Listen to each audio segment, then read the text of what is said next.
Good morning, everybody. Here in Indianapolis, Indiana, it is Friday. I think it's Valentine's Day weekend.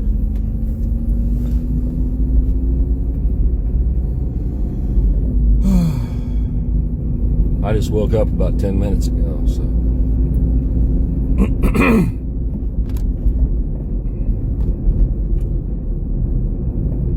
I woke up, I answered a couple of Facebook posts. That's a really bad habit of mine. As soon as I wake up, turning right to Facebook, wanting to see what the chatter is on Facebook this morning.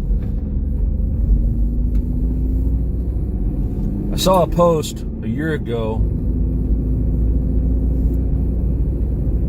that a preacher friend of mine had liked.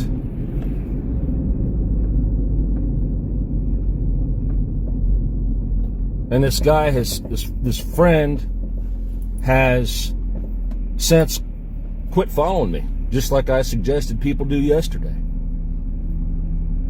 He quit following me. He doesn't watch these videos anymore. And although he was really trying to chide me, C-H-I-D-E, I don't know where that word just came from, it just popped in my head, spur me on, encourage me to step into this pastor position, this preacher position, as I'm trying to figure out what kind of preacher, pastor I'm going to be. Because I don't want to be just like every other church in Greenwood, Indiana. I want to be a purpose-driven church.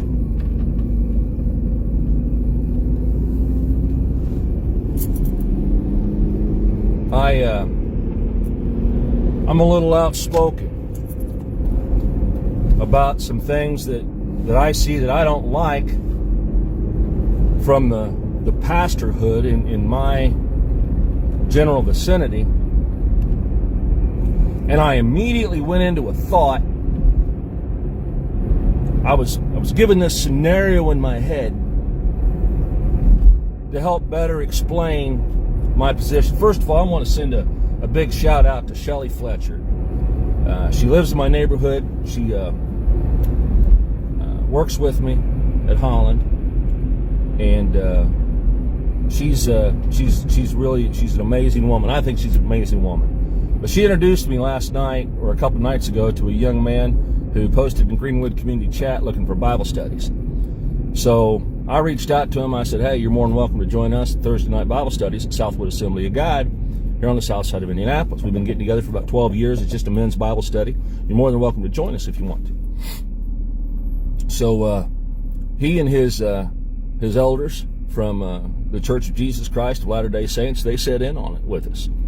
And there was probably, 8 men there, pretty steady regulars, and then there's 3 elders that joined us, and it was very refreshing. Their input. They've come right out of school. They get religion taught to them in high school, and even though we come from different viewpoints, and a lot of the men there in our Bible study come from different religious denominations, different doctrines. The Mormon elders were contributing their doctrine as well, but last night we all found common ground in Jesus Christ, and that's exactly who we talked about, and we shared testimony with each other. And one of these young men had been hit by a train. The doctors told him he was going to be in the hospital for months. He wound up being there for 8 days, and he was totally healed. So another young man had grown up in Compton, California. He'd seen a lot of murder, a lot of homicide, a lot of gangs, a lot of tricks, a lot of really rough upbringing. So he had that to share, and most of the guys I'm in Bible study with, they come from the gang life anyway. Motorcycle gangs, street gangs, they've had it rough. So we were all able to find some common ground, and I want to thank Shelly Fletcher for pointing me in the direction of this young man's request, because I think these boys, elders, are going to be back. And, you know, in that we can find our doctrines may be different, but we can sure try to find common ground in Jesus Christ. And that's the way I like to keep it. So, Shelley, thank you very much.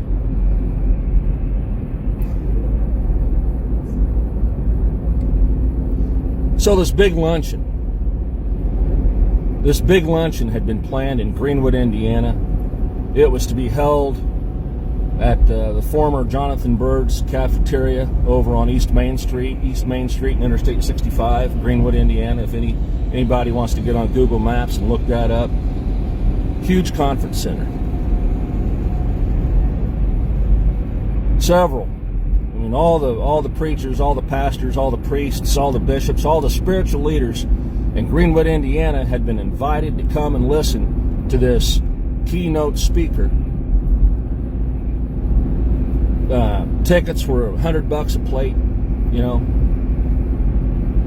here in Indianapolis, Indiana, that's you better get what you pay for paying $100. But the speaker that had been invited to speak, he's on LinkedIn. On LinkedIn, Dave Ramsey supports this guy. Billy Graham Ministries supports this guy. Moody Radio. He's been on Moody Radio several times. I mean, this guy was really a well-known Christian speaker. And he was going to be talking about how to grow your church and how to raise more capital for your church, to get more people in your church. Okay? And this had spurred the interest of many well-known people inside the Greenwood church community. Christian leaders were going to attend. Well, it was a Saturday morning that this luncheon was supposed to take place, 10 o'clock, 11 o'clock. And there was a problem in that the night before, that Friday night, there had been a prom at the center. The place was a mess. 30 men had been invited. Ironically, out in the lobby of this place, there were several empty trash cans and 30 push brooms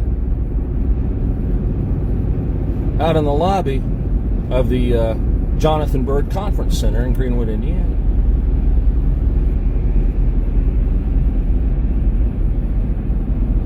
Most of the men who showed up there, most of the church leaders who showed up there,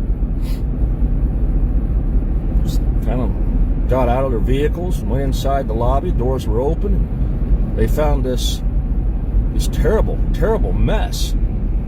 So they're pulling out their brochures and looking at it to make sure they're in the right place, and looking at their watches.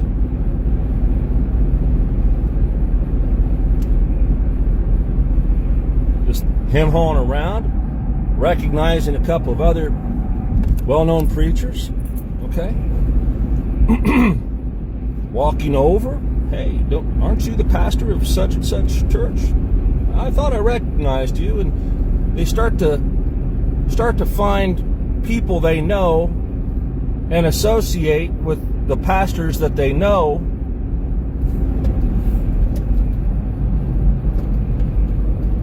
And huddle around and joke about the fact that what's going on here? What's going on?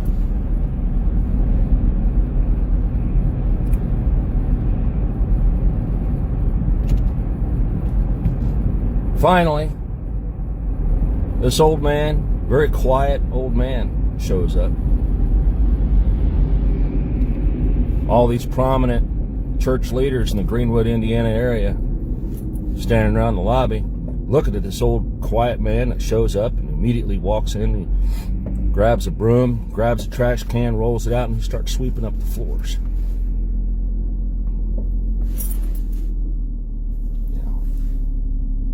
He was getting a lot of this.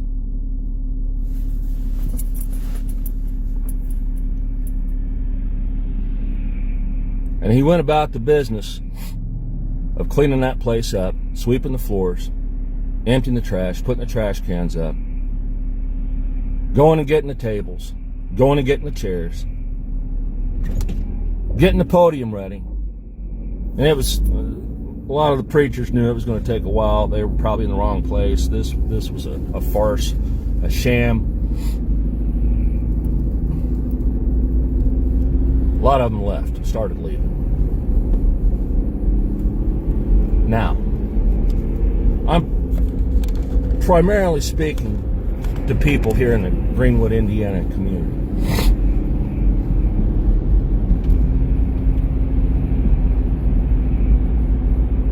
Who are the preachers? A lot of you go to different churches here in the Greenwood area. Maybe you're members, maybe you're not. Maybe, like these videos, you just slide in, sit down in the back row, get you a little Jesus, and before the end of the church service happens, you slip out the back and you think, well, I've got my Jesus for the week. I did my good deed and my conscience is clear.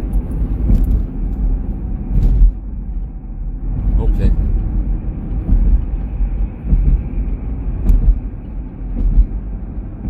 And many of you who already attend a church in Greenwood, Indiana, or a church in Indianapolis, Indiana for that matter, you've got to be thinking, well, was my pastor, was my preacher, was my priest invited to that event? I know what you were thinking.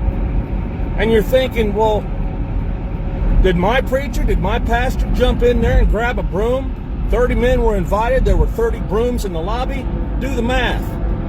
Why is this? Was my preacher, pastor, one of those men that jumped, saw that the place was a mess, and here this meeting was supposed to start in half an hour, and the place is a mess? I better help clean this up. Did your preacher, did your pastor jump right in there, grab a broom, and start cleaning up? Start arranging tables, arranging chairs, picking stuff up like that? Was that something that your religious leader, your spiritual leader would have done?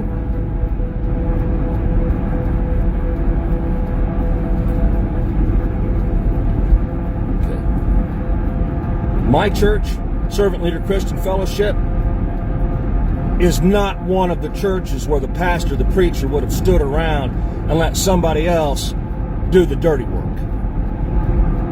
That's what kind of church Servant Leader Christian Church is. And the moment I ever become one of those guys, smack me in the head and shut that place down.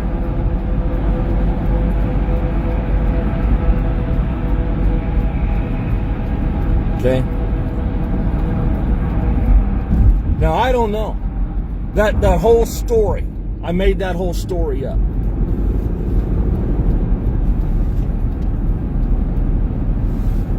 But although we moved around a lot when I was a kid, we primarily lived in rural communities. And that's one thing about the rural communities that I really appreciate. Most people, you just jump in and help. You just jump in and help. And before some of you start getting all self-righteous and crossing your arms at me, there was a particular reunion I attended once, whereby one of the family members who attended, his girlfriend passed out on the floor right in front of the food buffet. And most of the people, I think all the people I was there with, stepped right over her to feed their plate, to put food on their plate. And I remember that vividly because I'm the one that ran to the apartment to call 911. So don't get all self-righteous on me, because I know better. You don't do that to people. You just don't do that. And likewise, you walk into a messy auditorium, a messy place, and you see that the place needs to be cleaned up. You don't stand around with your hands in your pocket. I don't care who you are. And Jesus had the same problem with the religious teachers of the law in his day. People looking for places of honor, positions of honor. People expecting to be served, to be catered to. Same situation. We've got the same people there today.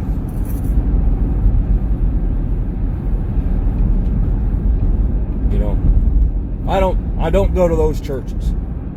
I haven't found a church home. I haven't found a purpose-driven church. Not in Greenwood, Indiana. So I guess that's what the Lord wants me to do. He's put this in my lap. It's what He wants me to do. So that's what I'm working on building. A spiritual leader that starts right in his neighborhood, his community, picks up a broom and starts sweeping the floor. A servant leader who sets the example is what I'm about. And I'm plugging Servant Leader Christian Fellowship. That's the kind of church that I want to be. That's the kind of spiritual leader that I want to be. We're not there to hear this great big grand lecture feed our faces.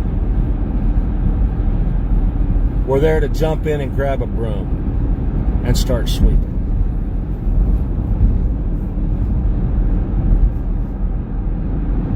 And if that's not you, if that's not your preacher, your pastor, your bishop, your priest, your father, your rabbi, then I don't want nothing to do with you. That's just me. I don't want nothing to do with you. You're not my spiritual leader. You know, we were just talking about that last night at Bible study. Jesus Christ washed the feet of his disciples.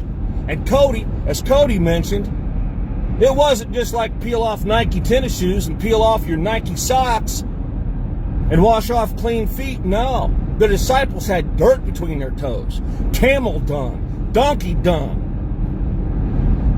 in between their toes. Their feet were nasty. And Jesus Christ washed their feet. After having lived with them for 3 years, at the Last Supper, he washed their feet. That is an amazing, amazing, amazing, amazing act of humility. I talked the other day about that mission trip I went on in Chaves, Kentucky. At the end of that whole week, they had a ceremony. It was the other night. I talked about Dawn. You know, we got together in that hole, digging that woman's outhouse for her. We had a foot washing ceremony. And you know, old Don, he washed my feet. You talk about absolutely humble and intimate. That was very humbling, okay? And you know, as I'm studying church history and I'm looking at where my church, the Christian denominational church, where it came from, who created the Christian denominational church, who was primarily responsible for that doctrine. As I came across, it was Alexander Campbell of the Stone Campbell Restoration Movement. And there on Wikipedia is a list of items that Alexander Campbell single-handedly dismissed as non-essential in the lives of Christians today. And among miracles that's non-essential, Christians no longer need miracles. We no longer need healing because we have modern medicine. We don't need the Holy Spirit's healing. We don't need deaconesses. serving alongside deacons. There's no place for women to serve in the church. We also no longer need foot washing, as I believe was an active part of the Puritan fellowship experience. Many Puritan churches among Quakers, Puritans, founded the eastern part of the United States. They had made this practice a regular part of their service, washing the feet of their elders, washing the feet of people who really didn't deserve to have their feet washed. Elders washing the feet of the lower members, just to keep humility in check. Just to keep the self-righteous down here on the down low, and let them remember, hey, if it's good enough for Jesus Christ, you best believe it's good enough for you. Okay?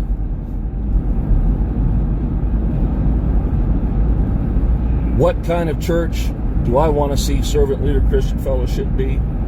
That kind of church. Humble. Humility. Serving their community.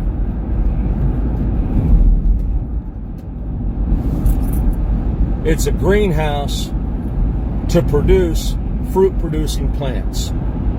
No potatoes. No potatoes.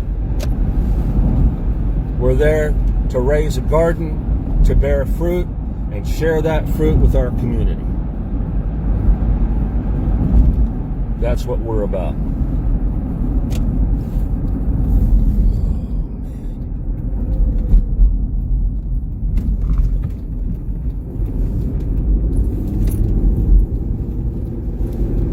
Look at the disgust on my face. I got to cross a major railroad track to get to work. And there's a metal recycling plant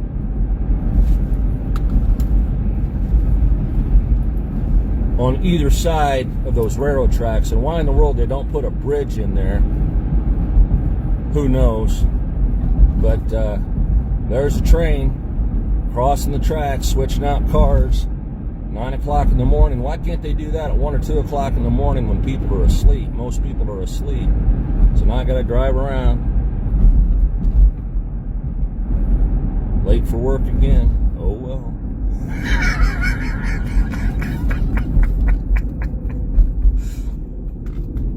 Oh well. It's the thought that counts. Good morning. Excuse me. Excuse me. Thank you. Thank you. Thank you. Have a blessed day in Jesus. Thank you. So yeah, I thought about that this morning as I'm getting out of bed. What would my friend have done? I don't know. I don't know what he would have done. My pastor friends, what would they have done? I don't know. Would they have stood around in the lobby looking at their watches? Will they have tried to find some familiar faces, some other pastors, some other spiritual leaders that they knew? Felt insecure and found some security in going over and huddling with those guys and talking to those guys and how you doing? You know, glad hand and rubbing elbows. You know, it's like when you got a bunch of alpha males in a room together, how many of them are apt to become beta males? How many of them are apt to humble themselves in the presence of their peers? A lot of preachers, a lot of spiritual leaders that I know of in the Greenwood, Indiana area, they're alpha males. In Indianapolis, they're alpha males. Hey, good morning, Mike. How are you, brother? Woke up with something on my heart this morning, Mike. That's what I'm talking about today. So you get a lunch break a little bit later. Check it out if you want to. I hope you're feeling well. I hope you're doing well, bub. Let's see if I can't jump in here. We got about 5 minutes to spare.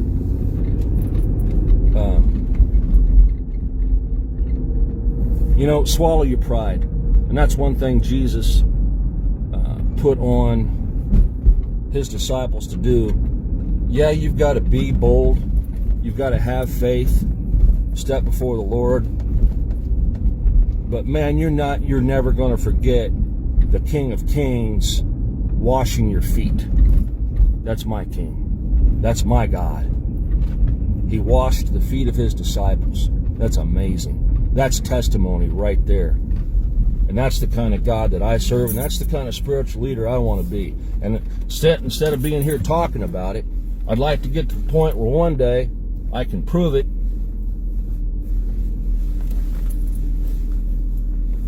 And set the example for the people that I want to teach. We'll see. We'll find out, you know, what kind of places that can be. So anyway, thanks for watching. I got to get to work. Have a blessed day in Jesus. Enjoy your Friday. Have a really nice weekend, and be safe. So peace out.